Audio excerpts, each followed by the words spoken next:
कैसे हैं दोस्तों। हमारी जो वन लाइनर की सीरीज चल रही थी एंशिएंट हिस्ट्री की, वो अब ख़त्म हो चुकी है। आज से हम लोग जो है मिडावल हिस्ट्री, मध्यकालीन भारत का जो है सीरीज स्टार्ट करने जा रहे हैं। चलिए तो हम लोग शुरू करते हैं। आज हम लोग देखेंगे सल्तनत काल। ठीक है, आज से हम लोग स्टार्ट करने जा रहे हैं सल्तनत काल मध्यकालीन भारत का। ठीक है, चलिए तो हम लोग शुरू करते हैं। भारत में मुस्लिम शासन की नींव जो है मोहम्मद गौरी ने डाली। भारत में मुस्लिम शासन की नींव किसने डाली? तो मोहम्मद गौरी ने डाली थी। मोहम्मद गौरी का अंतिम आक्रमण कहाँ हुआ था? तो पंजाब के खोखरों के विरुद्ध हुआ था। याद रखिएगा दोस्तों, मोहम्मद गौरी का अंतिम आक्रमण जो है वह पंजाब के खोखरों के विरुद्ध हुआ था। भारत में गुलाम वंश की स्थापना 1206 ईस्वी में कुतुबुद्दीन ऐबक ने की थी। कुतुबुद्दीन ऐबक ने जो है गुलाम वंश की स्थापना की थी। याद रखिएगा दोस्तों, कब की थी? तो 1206 ईस्वी में की थी। दिल्ली सल्तनत की दरबारी भाषा क्या थी? दिल्ली सल्तनत की दरबारी भाषा जो थी वह फारसी भाषा थी। याद कर लीजिएगा दोस्तों इसको भी, यह भी बहुत ही महत्वपूर्ण है। दिल्ली सल्तनत की भाषा जो थी वह फारसी भाषा थी। आगरा शहर का निर्माण किसने किया? तो सिकंदर लोदी ने किया। आगरा शहर का निर्माण जो है वह सिकंदर लोदी ने किया। सिकंदर लोदी जो है लोदी वंश से रिलेटेड है। कुतुबुद्दीन ऐबक की मृत्यु चौगान खेलते समय हो गई। मतलब कुतुबुद्दीन ऐबक की मृत्यु जो वह कहा है कैसे हुई? तो चौगान खेलते हो गई। कुव्वतुल इस्लाम मस्जिद का निर्माण किसने किया था? तो कुतुबुद्दीन ऐबक ने करवाया था। कुव्वतुल इस्लाम मस्जिद का निर्माण जो है वह कुतुबुद्दीन ऐबक ने किया था। याद कर लीजिएगा दोस्तों, यह भी बहुत ही महत्वपूर्ण है। कुतुब मीनार का निर्माण जो है कहाँ हुआ दोस्तों? पता? दिल्ली में हुआ है। आज किसने शुरू करवाया था? तो कुतुबुद्दीन ऐबक ने करवाया था कुतुब मीनार का निर्माण। जिसको पूरा किसने किया था? तो पूरा जो है वह इल्तुतमिश ने किया था। कुतुबुद्दीन ऐबक, देखिए कुतुबुद्दीन ऐबक जो है कुतुब मीनार का निर्माण जो किसने करवाया था? कुतुबुद्दीन ऐबक ने करवाया था। शुभारंभ, कुतुब मीनार का शुभारंभ कुतुबुद्दीन ऐबक ने किया था। लेकिन इसको खत्म किसने किया था? पूरा किसने किया था? तो इल्तुतमिश ने इसका पूरा किया था। कुतुब मीनार को किसने पूरा किया था? तो इल्तुतमिश ने पूरा करवाया था। राजिया सुल्तान कौन थी? तो राजिया सुल्तान जो थी वह इल्तुतमिश की बेटी थी।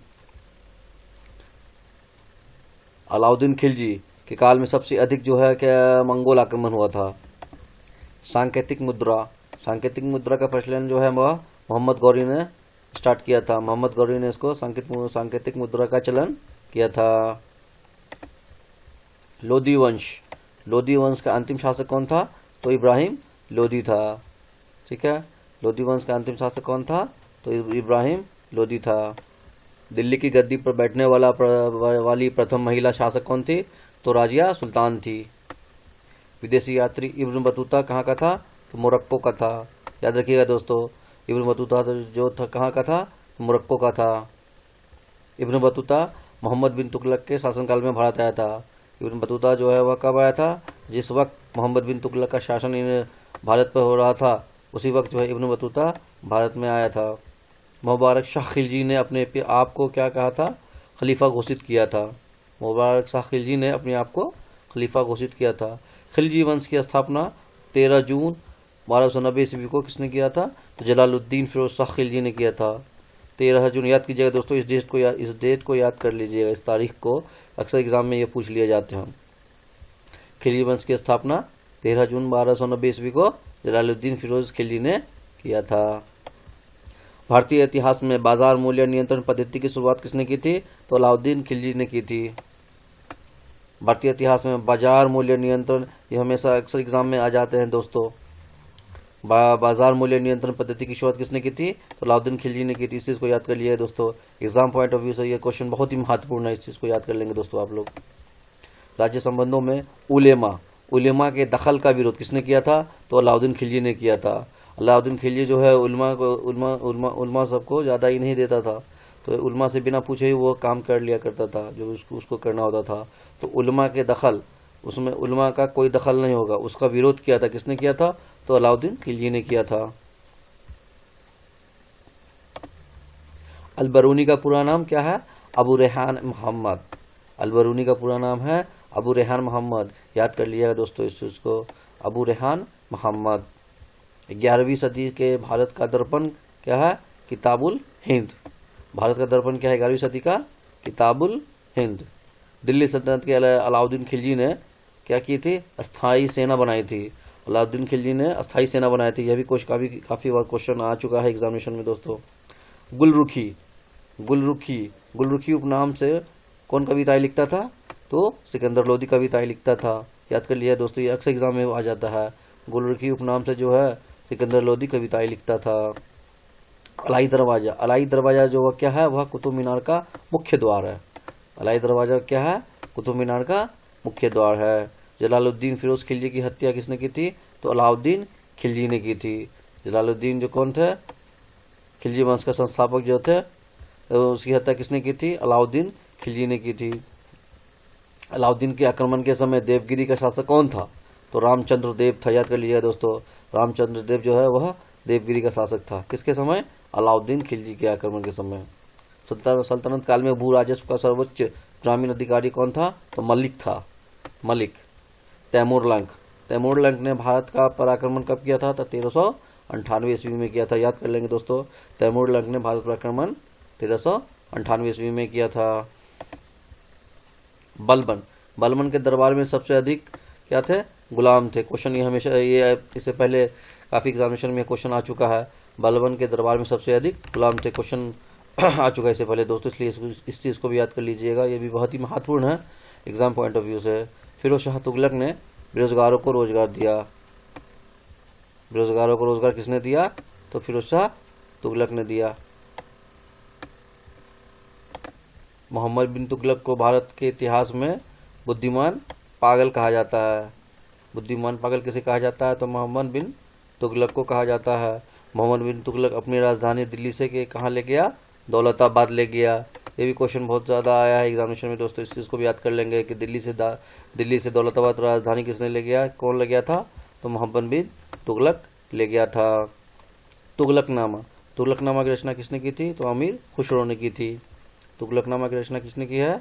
तो अमीर खुसरो ने की थी। भारत में पोलो खेल का शुभारंभ जो है किसने किया था? तो तुर्कों के समय हुआ था। भारत में पोलो खेल का शुभारंभ जो है वह तुर्कों के समय हुआ था। फिरोज शाह तुगलक शासक जो था, फिरोज शाह तुगलक शासक जो था वह दान दक्षिणा में क्या अधिक विश्वास रखता था। इसलिए उसने क्या किया कि दीवाने खैरात नाम से एक विभाग की स्थापना की थी। ये क्वेश्चन काफी इससे पहले आ चुका है दोस्तों कि दीवाने खैरात नामक विभाग की स्थापना किसने की थी? तो फिरोज शाह तुगलक ने की थी। क्यों की थी? तो क्योंकि वह क्या कर सकता था? दान दक्षिणा में ज्यादा विश्वास करता था। सितार को हिंदू मुस्लिम गान का सर्वश्रेष्ठ यंत्र माना गया है। सितार को हिंदू मुस्लिम गान का सर्वश्रेष्ठ यंत्र माना गया है। संगीत की हिंदुस्तानी शैली के जन्मदाता अमीर खुसरो हैं। याद कर लिया दोस्तों, संगीत की हिंदुस्तानी शैली के जन्मदाता कौन है? तो अमीर खुसरो। संगीत की कव्वाली शैली के जन्मदाता कौन है? तो वो भी अमीर खुसरो ही है। इस चीज को भी याद कर लीजिए दोस्तों, कव्वाली शैली के जन्मदाता अमीर खुसरो है और हिंदुस्तानी शैली के जन्मदाता जो है वह भी है अमीर खुसरो ही है। अलाउद्दीन खिलजी को द्वितीय सिकंदर या सिकंदर सानी भी कहा जाता है। अलाउद्दीन खिलजी को द्वितीय सिकंदर या सिकंदर सानी भी कहा जाता है। सिक्कों पर खलीफा का नायाब किसने? तो फिरोज शाह तुगलक को माना जाता है। सिक्कों पर जो है खलीफा का नायाब जो है किसको माना जाता है? तो फिरोज शाह तुगलक को। 2.5 दिन का झोपड़ा नामक मस्जिद किसने बनाया था? तो कुतुबुद्दीन ऐबक ने बनवाया था। याद कर लेंगे दोस्तों, यह भी बहुत ही महत्वपूर्ण है। 2.5 दिन का झोपड़ा नामक मस्जिद जो किसने बनवाया था? तो कुतुबुद्दीन ऐबक ने बनवाया था। चंगेज खां स्वयं को ईश्वर का अभिशाप कहता था। चंगेज खां खुद को ईश्वर का अभिशाप कहता था। मध्यकालीन भारतीय राजाओं के संदर्भ में फिरोज शाह तुगलक के शासन की विशेषता गुलामों के लिए अलग विभाग दीवाने बंदगान की स्थापना की थी। दीवाने बंदगान विभाग की स्थापना किसने की थी? तो फिरोज शाह तुगलक ने की थी। ठीक है, गुलामों के लिए अलग से यह विभाग था एक। ठीक है, इसको क्या नाम कर दिया गया? दीवाने बंदगान। दिल्ली का सुल्तान फिरोज शाह तुगलक ने, जिसने भारत में क्या किया? नहरों का जाल से बिछा दिया। यह भी क्वेश्चन बहुत ही आ जाता है दोस्तों, नहरों का जाल जो है किसने बिछवाया था? तो फिरोज शाह तुगलक ने बिछवाया था। इस चीज को याद कर लीजिए दोस्तों, दिमाग में डाल लीजिएगा आप लोग। अलाउद्दीन खिलजी ने सैनिकों को भू अनुदान के स्थान पर नगर वेतन देने की प्रथा चलाई। भूदान के स्थान पर नगर वेतन देने की प्रथा अलाउद्दीन खिलजी ने चलाई। अलाउद्दीन खिलजी को द्वितीय सिकंदर भी कहा जाता है, इससे पहले मैंने आपको दोस्तों बताया। सिकंदर लोदी ने भूमि मापने के पैमाने क्या है? गज सिकंदरी को प्रचलित किया। गज सिकंदरी को किसने प्रचलित किया? तो सिकंदर लोदी ने किया। मुस्लिम शासक मोहम्मद गौरी ने सिक्कों पर लक्ष्मी देवी की आकृति बनवाई। मोहम्मद गौरी ने क्या किया? सिक्कों पर लक्ष्मी देवी की आकृति बनवाई थी। अलाउद्दीन खिलजी का राज दरबारी कवि कौन था? तो अमीर खुसरो था। इस चीज को भी याद कर लेंगे दोस्तों। अलाउद्दीन खिलजी का राज दरबारी कवि अमीर खुसरो था। मोहम्मद बिन तुगलक ने अपना उपनाम क्या रखा था? अबुल मजीद रखा था। मोहम्मद बिन तुगलक ने अपना उपनाम क्या रखा? अबुल मजीद रखा था।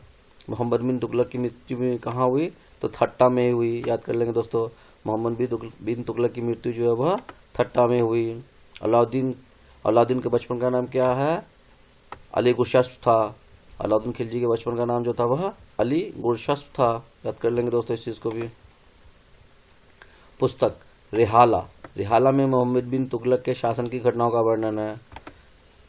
इसको किताबुल रिहाला भी कहते हैं कि रिहाला में क्या है? मोहम्मद बिन तुगलक के शासन की घटनाओं का वर्णन है। जलालुद्दीन फिरोज खिलजी सुल्तान बनने से पहले बुलंदशहर का इक्तेदार था। जलालुद्दीन फिरोज खिलजी जो है सुल्तान बनने से पहले क्या था? तो बुलंदशहर का इक्तेदार था। तो आशा करता हूँ दोस्तों यह हमारी ऑनलाइन सीरीज जो चल रही है आप लोग को बेहद पसंद आ रही होगी। हमारे वीडियो को देखने के लिए जो है आप चैनल को सब्सक्राइब कर लें